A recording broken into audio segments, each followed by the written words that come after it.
জামাতের হাজির হওয়ার জন্য হেঁটে হেঁটে আসা এবং সালাতের পরে বসে থেকে তাসবিহ তাহলিল করা। এটা তো সালাতের বাইরে, এটা সালাত নয়।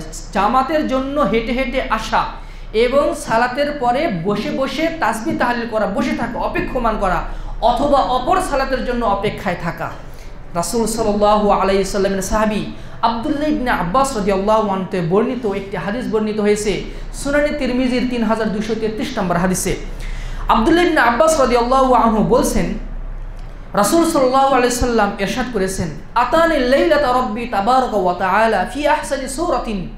একদা এক রাতে আমার প্রতিপালক আল্লাহ আমার সাথে সাক্ষাৎ করলেন তার উত্তম আকৃতিতে।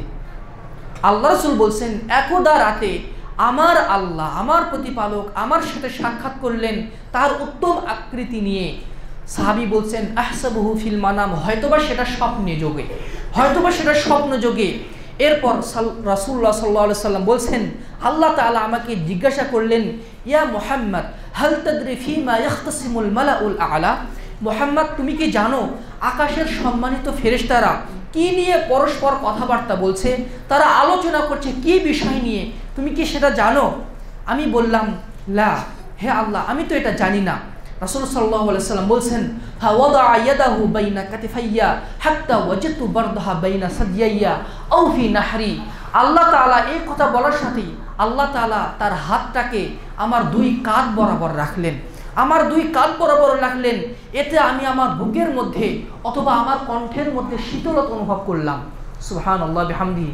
আল্লাহ রাসূল বলছেন, আল্লাহ তাআলা আমার দুই কাঁধ বরাবর তার হাতটাকে রাখলেন, আমি তার শীতলতা অনুভব করলাম আমার বুকের মধ্যে অথবা আমার কণ্ঠনালীর মধ্যে। হাত্তা আলিমতু মা ফিস সামাওয়াতি ওয়া মা ফিল আরদ, এমনকি দুনিয়া এবং আকাশ এবং জমিনের সকল জ্ঞান আমার মধ্যে চলে আসলো। সুবহানাল্লাহ বিহামদিহি, সুবহানাল্লাহ আযীম। এরপর আল্লাহ তাআলা আবার জিজ্ঞেস করছেন, ইয়া মুহাম্মদ হাল তাদরি ফিমা ইয়াখতাসিমুল মালাউল আ'লা। মুহাম্মদ, তুমি কি জানো আকাশের সম্মানিত ফেরেশতারা কি নিয়ে পরস্পর কথাবার্তা বলছে? তখন আল্লাহ রাসূল বলছেন, হ্যাঁ আমি জানি। ফিল কাফারা, তারা পাপের কাফারা সম্পর্কে কথাবার্তা বলছে, যে কোন কাজের মাধ্যমে মানুষের পাপের কাফারা হয়। আম্মাল কাফারাত, যে সমস্ত কাজের মাধ্যমে মানুষের পাপের কাফারা হয়ে যায়, মানুষের গুনাহ ক্ষমা হয়ে যায়। এক নম্বর হচ্ছে ইন্তিযারুস সালাতি বা'দাস সালাহ, এক সালাতের পরে আরেক সালাতের জন্য অপেক্ষা করা। মাগরিবের সালাত আদায় করেছি, এশার সালাতের জন্য অপেক্ষমান থেকে বসে বসে তাসবিহ তাহলিল করলাম। এটা হচ্ছে এক সালাতের পরে আরেক সালাতের জন্য অপেক্ষমান থাকা।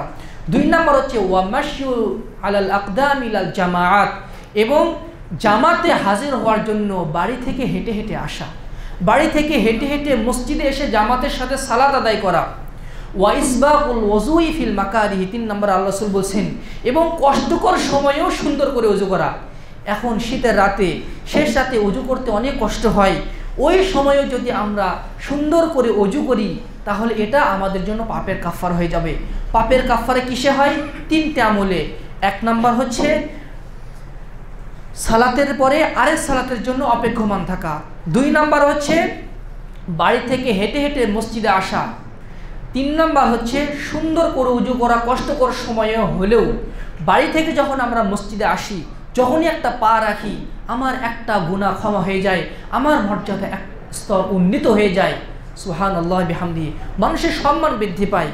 এরপর রাসূল সাল্লাল্লাহু আলাইহি সাল্লাম বলছেন, ফামান ফাআলা হাযা, যে ব্যক্তি এটা করবে নিয়মিত যত্ন সহকারে, আয়েশা বিখাইরিন ওয়া মাতা বিখাইরিন, সে কল্যাণ নিয়েই পৃথিবীতে বেঁচে থাকবে, সে কল্যাণের সাথেই কবরে যাবে, মৃত্যুবরণ করবে।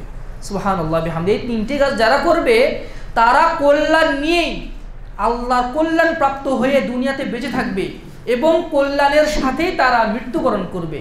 সুবহানাল্লাহ বিহামদিহি। শুধু তাই নয়, ওয়া কানা ইয়াখরুজু মিন খাতিআতিহি কায়াউমিন ওয়ালাদাতহু উম্মুহু, সে এমনভাবে তার পাপ থেকে ফিরে আসবে যেন তার মা তাকে জন্মদান করলো।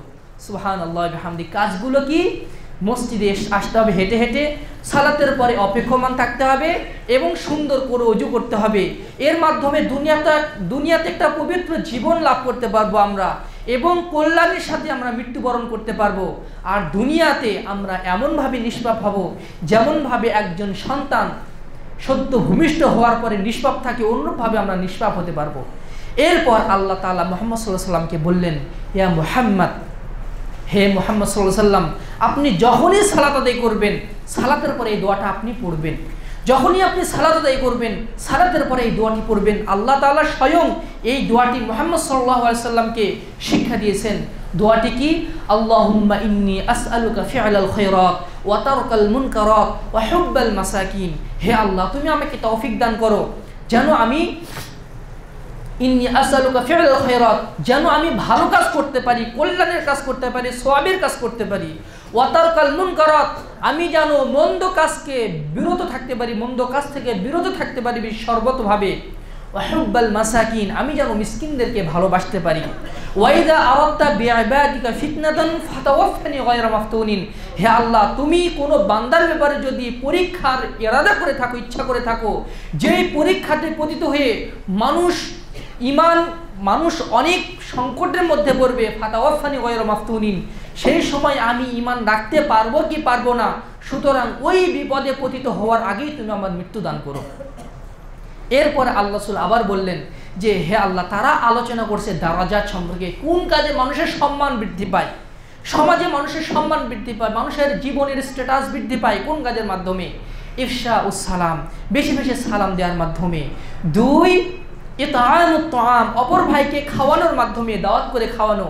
3 নম্বর হচ্ছে ওয়াসসালাতু বিল্লাইলি ওয়ান নাসু নিয়াম, মানুষ যখন শেষ রাতে সালাত আদায় করে, শেষ রাতে ঘুমিয়ে থাকে, তখন সে সালাত আদায় করে। এই হাদিস দ্বারা আমরা কি বুঝলাম? এই হাদিস দ্বারা আমরা যে শিশুর মতো নিষ্পাপ হব 3টি কাজের মাধ্যমে। মসজিদে এসে, হেঁটে হেঁটে মসজিদে এসে সালাতের পরে অপেক্ষমান থাকা। আমরা অনেক সময় সালাম ফেরার পরেই, আজকে জুমাতে আমরা সালাত আদায় করি, ইমাম সাহেব সালাম ফেরার সাথে সাথে আমরা চলে যাই, মসজিদ থেকে চলে যাই। এটা কিন্তু উচিত নয়, এটা উচিত নয়।